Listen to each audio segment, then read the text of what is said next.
And if anything, Bishop, najua hii Kenya iko maneno mingi. Tunaambiwa tudharau hawa wasingomadha, alafu tunaambiwa ati tutaletewa projects za siasa. And me, I want to be very emphatic. Kawanjiko ametuambia hapa, and it is true, I can confirm. I sold my plot, shamba nikauza, nipate pesa ya kusaidia huyu ndugu yangu. So this is my brother. Na mimi sikujali ni mtoto wa nani. I saw a young man with potential ya kuwa kiongozi mzuri.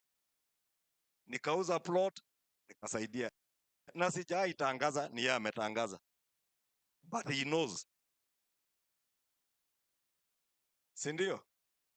Sasa mimi sikufanya hivyo tukimsaidia na wale wabunge tuliowasaidia for Kawanjiko to become our political project.